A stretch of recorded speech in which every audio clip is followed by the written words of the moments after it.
आप देख रहे हैं हरियाणा न्यूज 24, जहां हर खबर मिले सच के साथ। नमस्कार, स्वागत है आपका हरियाणा न्यूज 24 पे। मैं हूं मुन्ना लामा, मेरे सहयोगी प्रिंस लामा के साथ हम लगातार टिकरी बॉर्डर पे बने हुए हैं और हमारे साथ कुछ ऐसे लोग मौजूद हैं जो किसान आंदोलनकारी हैं, जो बहुत दूर से आए हैं, लखनऊ से, देवरिया से, और इनका मकसद है गाँव-गाँव में पहुँच के लोगों को अंदर जागृति लाना, यानी कि किसान आंदोलन को सॉलिड बनाइए, सुदृढ़ बनाइए और मजबूत बनाइए। हर घर से व्यक्ति किसान आंदोलन में पहुँचिए। तो देवरिया बहुत दूर 1000 किलोमीटर पड़ता है यहाँ से, लेकिन इनकी मेहनत और इनका जज्बा, इनका जोश देखते ही बनता है। बुजुर्ग लोग हैं, युवा भी इनके साथ, और 1000 किलोमीटर चल के यहाँ पहुँचे हैं। जी, कहाँ से आए हैं? मैं देवरिया का रहने वाला हूँ और वहाँ पर जो है लखनऊ में किसान आंदोलन समर्थन समिति का मैं संयोजक हूँ और उत्तर किसान मजदूर संघर्ष मोर्चा का अध्यक्ष हूँ, जो KIIKRCC में है। और मेहनतकश आंदोलन चूँकि देश के हित में है और ये आज़ादी की लड़ाई की किस्म का आंदोलन है। ये देश की आज़ादी की दूसरी लड़ाई है। ये 3 काला कानून जो मोदी जी ने बनाया है, ये देश को गुलाम बनाने के लिए बनाया है। और मैं दावे के साथ कह सकता हूँ, मैं इतिहास को भी समझ रहा हूँ ठीक से, तो 1757 के जो कानून बना था देश में, अंग्रेज़ों ने, ईस्ट इंडिया कंपनी ने जो ज़मीन कब्जा किया था और अनाज कब्जा किया था, यह 3 कानून इस देश में के ज़मीन को और अनाज को अंबानियों के भंडार में डालने के लिए एक कानून बनाया है। इसलिए हम लोगों ने तय कर लिया है कि या तो ये सरकार रहेगी या तो एक कानून रहेगा। ये कानून रहेगा तो ये सरकार नहीं रहेगी, और ये सरकार रहेगी तो ये कानून नहीं रहेगा। ये तय करना होगा, मोदी जी को तय करना है। इसीलिए ये आंदोलन, जो आंदोलन से प्रेरित होकर के जो लगातार 75-76 दिन आज आंदोलन चलते हो गया है। उसके पहले पंजाब के लोगों ने 2 महीना आंदोलन चलाया पंजाब में। ट्रेनें पंजाब में नहीं गई, सरकार नहीं भेज रही थी। तो यही स्थिति जो पैदा हुई है, इस आंदोलन को गांव-गांव पहुंचाने के लिए हम लोगों ने किसान आंदोलन समर्थन समिति के माध्यम से गांव-गांव को आंदोलन का केंद्र बनाओ, इस हिसाब से हम लोग काम कर रहे हैं। देवरिया में 27 तारीख को मेरे 3 साथियों को इसलिए गिरफ्तार कर लिया गया कि वो आंदोलन चला रहे थे। देवरिया कचहरी से किसानों की दर्री उठा ले गई और चाय की दुकान से मेरे साथी बाबूराम शर्मा को उठाया गया, और जुआठा एक हमारे साथ, उनको उठाया गया। डॉक्टर चतुरान ओझा शिक्षाविद हैं, उनको उनके घर से उठा करके 116 में जेल भेजा गया 15 दिन के रिमांड पर। फिर उनको हम लोग छुड़ा कर लाए।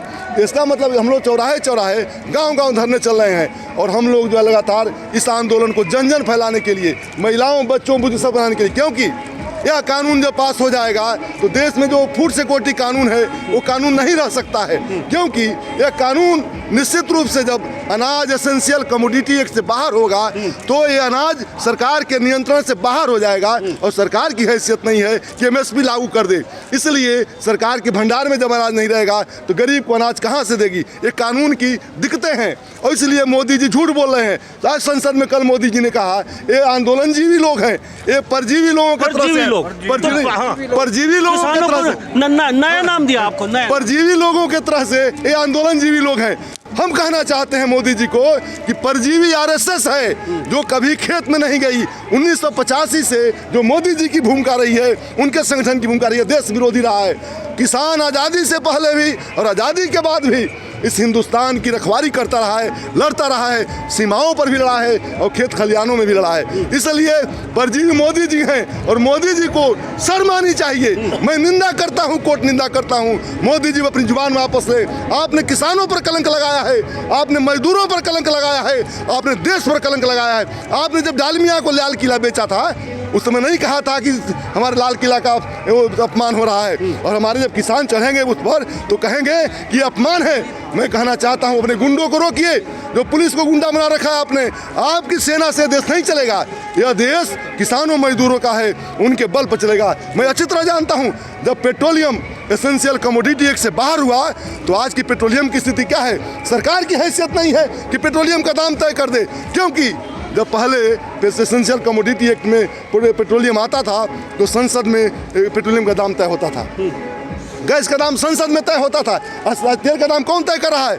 अंबानी तय कर रहे हैं। आज गैस का दाम कौन तय कर रहा है? अंबानी तय कर रहे हैं। मैं जानता हूँ अनाज जब एसेंशियल कमोडिटी एक्ट से बाहर होगा तो अनाज अंबानी तय करेंगे। मोदी की हैसियत नहीं है कि वो रेट तय कर दें, उसका अनाज का दाम तय कर दें। और उन्होंने अभी एफसीआई के गोदामों को बेचने का रास्ता साफ किया। एफसीआई गोदाम कहाँ, उन्होंने एफसीआई को कि 2.5 लाख करोड़ घाटे में है, बैंकों को मना कर दिया कि उनको कर्जा नहीं देना चाहिए एफसीआई को। तो एफसीआई जब कर्जा नहीं पाएगी और पहले से ही उन्होंने जो अनाज फ्री में दे दिया जनता को दिलवाया, तो एफसीआई कर्जे में गई। इस साजिश के तहत हमारे एफसीआई को बेचने का काम शुरू कर दिया उन्होंने। इसी बहाने घाटे में डाल करके न एफसीआई का गोदाम रहेगा, न अनाज खरीदेंगे। ये ड्रामा पहले चल रहा है। इसलिए स्पष्ट बात है कि अंबानी अडानी के पीछे वॉलमार्ट, अमेजॉन और दुनिया की कंपनियां खड़ी हैं साथ में आकर के भारत को बेचने के लिए और खरीदने के लिए। इसलिए मैं कहना चाहता हूँ देश के किसानों को, देश के मजदूरों को, देश के गरीबों को, देश के माताओं बहनों को, उन महिलाओं को, छात्रों को, नौजवानों को, मोदी जी कह रहे थे खालिस्तानी आए हैं, मोदी का चीनी आए हैं, अरे उनकी जुबान कटनी चाहिए। जब जो वोट मांग रहे थे, कमर झुकाकर वोट मांग रहे थे और कह रहे थे किसानों से ये हमारे अन्नदाता हैं, मजदूरों से कह रहे थे ये देश के निर्माता हैं, और संसद में चले गए, सरकार बना लिया तो उन्होंने कहा कि ये गद्दार हैं, उन्होंने कहा कि ये खालिस्तानी इसमें है। अरे पता चल जाएगा आपको कि खालिस्तानी बैठा है कि किसान बैठा है। स्पष्ट बात है, आज देश के इस आंदोलन को ये दुनिया का आंदोलन बना दिया है और निश्चित रूप से इस आंदोलन को किसानों का समर्थन है, मजदूरों का समर्थन है, माता बहनों का समर्थन है, गरीबों का समर्थन है और पूरे सिविल सोसाइटी का समर्थन है इस देश में। और मैं कहने आया हूँ और मैं कह रहा हूँ किसानों से, और यही नहीं, जब मोदी जी पूरे दुनिया के लोगों को बुलाकर देश बंटवाना चाहते हैं तो मैं कहना चाहता हूँ जब दुनिया की कंपनियां एक साथ खड़ी होगी तो मैं भी कहूँगा कि दुनिया के किसानों एक हो, दुनिया के मजदूर एक हो। लड़ाई दुनिया की कंपनियों से है। अमेरिकी कंपनी वॉलमार्ट जिनकी पूंजी दुनिया के 15 देशों के बराबर है, वो हिंदुस्तान में खुदरा मार्केट करने आई है। इसीलिए फूड प्रोसेसिंग पूरी वो अडानी अंबानी के साथ वॉलमार्ट को देना है, अमेजॉन को देना है। हमारा बाजार खत्म हो जाएगा, हमारा गरीब दुकानदार खत्म हो जाएगा, बेरोजगारी बढ़ेगी और बेरोजगारी बढ़ेगी तो भुखमरी बढ़ेगी। आज 5 लाख देश में किसानों ने आत्महत्या कर लिया। वो मजाक कर रहे हैं बैठ करके। संसद में हमको परजीवी कहते हैं, संसद में हमको आंदोलनजीवी कहते हैं। मैं आंदोलनजीवी हूँ, हम आंदोलन करते हैं, देश के लिए करते हैं। लेकिन आपने जो काम किया है वो गद्दारी किया है, देश के साथ कंपनियों को बुलाकर किसानों मजदूरों के हक को बेचने का काम किया है। आपने उस अनाज को जो किसान मेहनत मशक्कत से पैदा करता है, जो किसान अनाज को बरसात जाड़ा गर्मी की चिंता किए बिना, दुख और कष्ट चिंता किए बिना, बाढ़ और सूखा की चिंता किए बिना खेत में काम करता रहता है, वो देश के लिए काम करता है। दुनिया का इतिहास है, देश के शासक भागे हैं, प्रधानमंत्री भागे हैं, राष्ट्रपति भागे हैं, अफसर भागे हैं, पूंजीपति भागे हैं, लेकिन दुनिया का इतिहास है कभी किसान देश छोड़ के नहीं भागा है, मजदूर देश छोड़ के नहीं भागा है। इसलिए मोदी भगोड़े हैं अपने 200 कंपनियों को, अपने 200 कंपनियों को उन्होंने भगा दिया, पूंजीपतियों को, अपने रिश्तेदारों को भगाया। 200 रिश्तेदारों को मोदी ने भगाया। नीरव मोदी, मेहुल चोकसी, ललित मोदी कौन लोग हैं, इसकी जांच होनी चाहिए। कंपनियों के लोगों को पैसा लेकर भगवा दिया आपने, लाखों करोड़ रुपया आपने एनपीए दे दिया, उनको माफ कर दिया। और किसानों का कर्जा आपने नहीं माफ किया। किसान भूख से मरता है, खाता है अनाज, वो बीमार था मर गया। 5 लाख किसानों ने आत्महत्या किया देश में, आप नहीं रोए। ड्रामा करते हो, ये ड्रामा नहीं चलेगा। आपने नोटबंदी की, आपने जीएसटी की, आपने लॉकडाउन किया, आपने सारे कुकर्म किया, जनता से नहीं पूछा। आपने कानून पास किया कोरोना में, जब जनता तड़प रही थी, देश अभाव में था, आपदा में था, किसानों के हित में हम तय करेंगे कि मेरे हित में कि नहीं है। आप कैसे तय कर देंगे कि किसानों के हित में? हमने जिसको खाना खिलाया वो कह रहा खाना मुझे नहीं मिला, आज जिसको खाना मिल गया वो खाना कहाँ मिल गया। आप कह रहे मैंने जिनके लिए कानून पास किया वो कह रहा मेरे लिए कानून है ही नहीं। जब हमारे लिए कानून नहीं है तो कानून किसके लिए पास किया आपने? साफ बात है कि आपने अडानी के लिए, अंबानी के लिए, वॉलमार्ट, अमेजॉन के लिए कानून पास किया है। ये दुनिया के लोग देख रहे हैं और अब लड़ाई दुनिया के स्तर पर है। दुनिया चिंतित है कि पहली बार हिंदुस्तान में आज़ादी के बाद किसानों ने जो दिल्ली को घेरा है, ये दिल्ली घिर गई है, दिल्ली की कील ढीली हो गई है, उसको कसना जरूरी है। और मैंने नारा दे दिया है, मैंने इसी मन से कहा था 1 महीना पहले, मोदी हटाओ देश बचाओ। मोदी के रहते देश नहीं बच सकता, क्योंकि ये लोग देश बेचने वाले हैं। आज़ादी के पहले, आज़ादी की लड़ाई में जो उनका भूमिका रही है, कॉन्स्पिरेसी की आरएसएस के लोगों ने, बीजेपी के लोगों ने देश में कॉन्स्पिरेसी किया है, कभी मजदूरों किसानों के हित में काम नहीं किया है। और देश के प्रधानमंत्री बनने के बाद इन्होंने लगातार जिस दिन प्रधानमंत्री बने हैं उस दिन से इन्होंने देश के अहित में काम किया है, देश के खिलाफ काम किया है। इसलिए एक किसान आंदोलन या तो मोदी रहेंगे या तो कानून रहेगा, ये तय कर लिया है। जी, मैं एक बात आपसे और जानना चाहूँगा, छोटा और बड़ा किसान में मोदी जी ने कहा कि छोटे किसानों को बहुत फ़ायदा है। 3 हेक्टेयर के जो किसान हैं उनको बहुत बड़ा फ़ायदा होगा, जो बड़े किसान हैं उनको भी फ़ायदा हो, लेकिन छोटे किसानों को तो किसानों को डबल श्रेणी में बांट दिया है। तो छोटे बड़े किसान आपसे समझना चाहूँगा। आरएसएस के लोग जिंदगी भर बाइफर्केशन किए हैं, धर्म में बांटा है लोगों को, जाति में बांटा है लोगों को, क्षेत्र में बांटा है लोगों को। आज वो किसानों को बांट रहे हैं। मैं छोटा किसान हूँ, मेरी हैसियत 4 एकड़ से कम है, मेरी हैसियत। मैं अगर जो 20 कुंटल गेहूँ पैदा करता हूँ, 150 कुंटल गेहूँ पैदा करता हूँ, तो दरवाजे पर गेहूँ बेचता हूँ। और जिस दिन उन्होंने कानून पास किया उस दिन गेहूँ जो 1968-70 रुपया जो रेट गेहूँ का था, MSP है, वो गेहूँ मुझे 13 रुपया कुंटल घर पर बेचना पड़ा। जो मैं 1900 रुपया 2000 रुपये कुंटल गेहूँ बेचा था। ये झूठ बोल रहे हैं कि छोटे किसानों के हित में नहीं है और बड़े किसानों के नहीं है, फला ठिकाना बांटना चाहते हैं। ये किसी भी किसान के हित में नहीं है। धान आज की तारीख में जो जिसका रेट 1868 रुपये कुंटल है, वो गांव में 1100 रुपया, मेरा इलाका धान वाला इलाका है, 1100 रुपया, 1000 रुपया, 900 रुपया, कोई पूछ नहीं रहा है। वही धान मेरा 2000 रुपया कुंटल बिकता था। ये बताइए, जो 800 रुपया कुंटल धान लेके जा रहे हैं, मैं पूछना चाहता हूँ ग्रोफर से, मैं पूछता मैं जान से, क्या 8 डेढ़ 1200 रुपया हुआ चाहे एक कुंटल चावल का दाम, 1200 रुपये कुंटल चावल बाजार में बेच सकते हैं?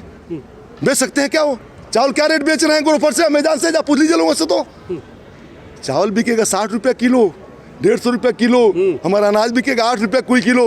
ये जो है बेईमानी, सरासर बेईमानी है। इसलिए ये छोटा बड़ा का झगड़ा में हम नहीं पड़ने वाले हैं। हमारे पूरब में, उत्तर प्रदेश के पूर्वी इलाके में खास करके, और बिहार, पूरे बिहार में जाइए, छोटे छोटे किसान हैं जो आंदोलन कर रहे हैं और धरने पर बैठे हुए हैं। जिनकी गिरफ्तारियां हुई थी हमारे देवरिया में, उनके पास 2 एकड़ ज़मीन है, एक किसान के पास 3 एकड़ ज़मीन है और एक किसान के पास 10 कट्ठा ज़मीन है। उनको गिरफ्तार किया उन्होंने घर से। तो ये छोटा बड़ा झगड़ा नहीं है, हम छोटे बड़े झगड़े में नहीं हैं। अंबानी को ज़मीन नहीं देने देंगे, एक सीधी सीधी बात है। हमारे आपके बीच झगड़ा है, हम निपट लेंगे। एक किसानों के बीच का झगड़ा है। मोदी को पंचायत थोड़ी बुलाया था मैंने, मोदी को पंच नहीं बुलाया था मैंने, न भाजपा को पंच बुलाया था, न संसद को मैंने पंच बुलाया है। हम जानते हैं पश्चिमी उत्तर प्रदेश, हरियाणा में जो खाप पंचायतें घर में सत्ता कर लेती हैं, और उन्हीं खाप पंचायतों ने आज यहाँ पर सब डेरा डाला है। चाहे पश्चिमी यूपी को हो, चाहे हरियाणा पंजाब के हो, आपके मार्गदर्शन की वजह से ये संयुक्त किसान संघर्ष मोर्चा के आह्वान पर गांव-गांव में 3 तारीख को पूरे देश में बंदी हुई। मजदूरों ने भी बंदी किया और किसानों ने भी बंदी किया। हम इनके आह्वान को मानते हैं, गांव-गांव मानते हैं, और मोदी के आह्वान को और अंबानी के आह्वान को हम नहीं मानते हैं। हम इनके आह्वान को मानते हैं। भाई, ये तय कर लिया हम लोगों ने। 1840 जो संगठन है और फिर 500 जो संगठन, अखिल भारतीय किसान संघर्ष समन्वय समिति, मैं उसका हिस्सा हूँ। किसान मजदूर संघर्ष मोर्चा उसका हिस्सा है, और देश के किसान मजदूर एक साथ खड़े हैं। इसमें बंटवारा नहीं हो सकता। और मोदी जी धैर्य रखें, अभी देश के सारे गरीब कूदने वाले हैं, जिनका फूड सिक्योरिटी कानून के तहत जो अनाज मिलने वाला था, अंबानी के भंडार से अनाज नहीं मिल सकता। और मैं दावे के साथ कहता हूं, 1943 में जो कानून बना था, 1943 में जो बंगाल में अकाल पड़ा था, 50 लाख लोग मरे थे। ये अमर सेन इस बात को कहते हैं, किताब में लिखे हुए अमर सेन, जो नोबेल प्राइज पाए हुए हैं दुनिया में, वो जाने जाते हैं। नोबेल प्राइज कहते हैं अमर सेन। मजदूर किसान एकता जिंदाबाद, मजदूर किसान एकता जिंदाबाद। इनकलाबी गीत बोल दिए क्या? इनकलाब जिंदाबाद। अमर सेन कहते हैं 50 लाख लोग उस अकाल में मरे थे। बंगाल में किसकी सरकार थी? आप लोगों को याद दिला देना चाहता हूँ, भूलना नहीं चाहिए था। उस समय श्यामा प्रसाद मुखर्जी राशन मंत्री थे, वित्त मंत्री थे, और बंगाल में सरकार थी मुस्लिम लीग और हिंदू महासभा की। जब इनकी सरकार बंगाल में आई, अनाज जो है इन्होंने रिलीज नहीं किया, अनाज बाहर भिजवा दिया, और बंगाल के लोग अकाल में मर गए भूख से। 50 लाख लोग मर गए केवल बंगाल के। इनका इतिहास खराब है। इनके इतिहास को समझिए, इनके जीन्स को समझिए, जेनेटिक को समझिए। इनके जेनेटिक क्या है, इनके जेनेटिक को समझने की आवश्यकता है। जब जब देश में आएंगे, भूखों लोगों को मारेंगे, ये गरीबों को मारेंगे। ये पूंजीपतियों के आदमी हैं, कभी गरीबों के नहीं हैं। और 2014 में जो सरकार बनी थी, मैं दावे के साथ कह सकता हूँ, देश की कंपनियों ने इनकी सरकार बनाई थी। विकास पुरुष टाटा ने कहा था, आप जानते होंगे अच्छी तरह से, और सब जानते हैं। यहाँ सब पढ़े लिखे लोग नौजवान दिखते हैं, जो आंदोलन कर रहा है वो पढ़ा लिखा समझदार होता है। टाटा ने कहा था पहली बार जब बंगाल से उठाकर भाग के आए थे, गुजरात में इन्होंने एग्रीकल्चर यूनिवर्सिटी की ज़मीन दिया था, तो टाटा ने कहा था कि ये विकास पुरुष हैं। जिस आदमी को कंपनियां विकास पुरुष कहे, वो किसानों के विकास पुरुष तो हो ही नहीं सकते, वो मजदूरों के विकास पुरुष नहीं हो सकते। और इसी तालकटोरा स्टेडियम में, इसी तालकटोरा स्टेडियम में 2014 में फिक्की और चैम्बर्स का कॉमर्स के लोगों ने अकेले मोदी को लाया था, कहा था ये हमारे प्रधानमंत्री हैं और ये विकास पुरुष हैं।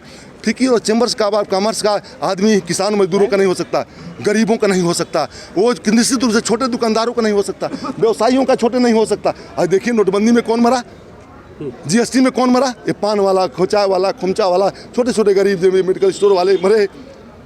और लॉकडाउन में कौन मरा? लेकिन लॉकडाउन में जब अंबानी कैपिटल बढ़ा, अडानी का कैपिटल 174% बढ़ा, तो पैसा किसका गया? आपने देखा होगा, मैं रहस्य बता रहा हूँ आपको। 2016 में जब नोटबंदी हुई 8 नवंबर को, तो नोटबंदी से पहले पेटीएम का प्रचार मोदी ने कर दिया था। अब सारे अखबारों के फ्रंट पेज को देखिएगा, मोदी ने कहा पेटीएम करो। वो पेटीएम कौन लाया? पेटीएम बेचने के लिए, जिसका कारोबार चाइना से हुआ था और अंबानी का कारोबार था, उस पेटीएम को बेचने के लिए मोदी ने नोटबंदी किया। और 8 तारीख को नोटबंदी और 8 तारीख को पेटीएम का प्रचार मोदी जी का फ्रंट पेज पर अखबारों में देख सकते हैं आप अच्छी तरह से।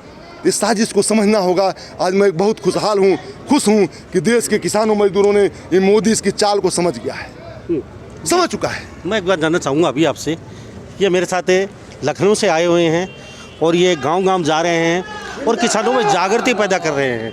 जी, कब तक डेरा जमाएंगे किसान आंदोलन में आप? देखिए, मैं निरंतर गांव-गांव में हूँ और जब तक कानून खत्म नहीं, मोदी खत्म नहीं हो जाती, ये आरएसएस खत्म नहीं हो जाती, ये भाजपा खत्म नहीं, जब तक भाजपा रहेगी ये देश को चैन से नहीं रहने देगी।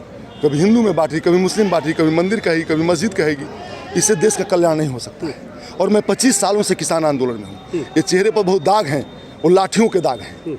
हमारे यहाँ की मिल बंद किया, सबसे पहले उत्तर प्रदेश में मिल बंद काम किया वो कल्याण सिंह ने किया।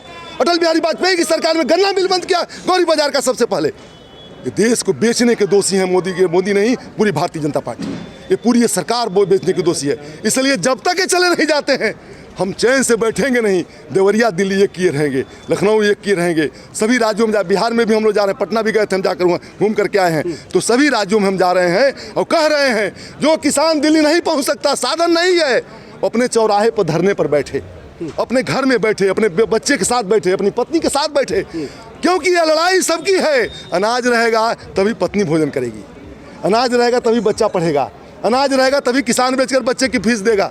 और मोदी जी जो कह रहे हैं ना, किसानों के हित में कानून पास किया है।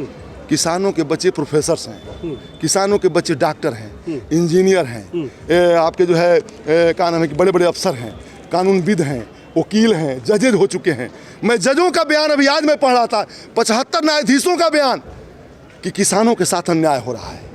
ये 75 न्यायाधीशों का बड़े बयान आज है कि ये जो है मोदी जी को भ्रम में रखा गया है किसानों के बारे में, ये आज बयान आया हुआ है। तो हमारे घर के बच्चे, किसानों के बच्चे, वही सेना में भी हैं, वही मजदूर भी है और वही अफसर भी है। तो हम इनकी चालाकी को समझ रहे हैं और सब मिल के लड़ रहे हैं और सब मिल के लड़ेंगे। सारे प्रोफेसर यूनिवर्सिटी के कह रहे हैं ये कानून खराब है, सारे यूनिवर्सिटी के बड़े छात्र कह रहे हैं कानून खराब है, तो मोदी जी अकेला और अडानी 3 लोग कह रहे हैं अच्छा है। और उनके एमपी जो है और उनके मंत्री डर के मारे बोलते नहीं हैं, क्योंकि सीबीआई का छापा होगा और ईडी का रेड हो जाएगा, क्योंकि बेईमानी बहुत करवाया इन्होंने, तो इस रेड के बारे बोलते नहीं हैं। इसलिए मैं स्पष्ट कहना चाहता हूं, उनके एमपी भी हमारे साथ हैं। और जिस दिन मैं कह रहा हूं ये सरकार मिड सेशन में जाएगी, इसलिए जाएगी कि किसानों का बुरा करके कोई सरकार नहीं रह सकती इस देश में, मजदूरों का हित करके कोई सरकार नहीं रह सकती इस देश में, क्योंकि 99.99% जो है इस देश में किसान न कहीं से वो किसान है। गलती से कोई 1% आसमान से टपक गया होगा, मैं नहीं जानता हूँ, तो सारे लोग कहीं न कहीं से खेती किसानी से जुड़े हुए हैं, उनकी जनरेशन गई है। इसलिए इनको इस देश में नहीं रहना है और ये भाग जाएंगे। इनका कोई ईमान नहीं है, लेकिन हमारा ईमान है। हमारे किसान भाग नहीं सकते, जाड़ा गर्मी में रहते हैं, इसलिए भागने वाले नहीं हैं, ये भागने वाले हैं। भागने वाला भरोसा नहीं किया जा सकता, इसलिए लोगों का इन पर भरोसा नहीं है। क्योंकि कल मैं बस में जा रहा था, एक बस में बैठा था, बगल वाला आदमी मैं कोई परिचित नहीं था, मुझसे तपाक से पूछा मोदी जी ये क्या कर रहे हैं। वो आदमी फिरोजाबाद का रहने वाला था। मैंने पूछा कहाँ का रहने वाला? फिरोजाबाद के। कहा मैं दिल्ली में रहता हूँ। ये मोदी जी क्या कर रहे हैं, ये उस आदमी का सवाल था। ऐसे तबाक से पूछा, कोई परिचय नहीं, देखा कुर्ता पैजामा बैठे हुए हैं, चादर कंधे पर रखे हुए हैं, सोचा जरूर किसान होंगे। उन्होंने तबाक से सवाल किया मुझसे। इसका मतलब हर आदमी के सामने जुबान पे सवाल है कि मोदी कर क्या रहे हैं। थैंक यू साहब, काफ़ी लंबी बातें हो चुकी। तो आपका हम जो मुहिम है वो लगातार सफल हो।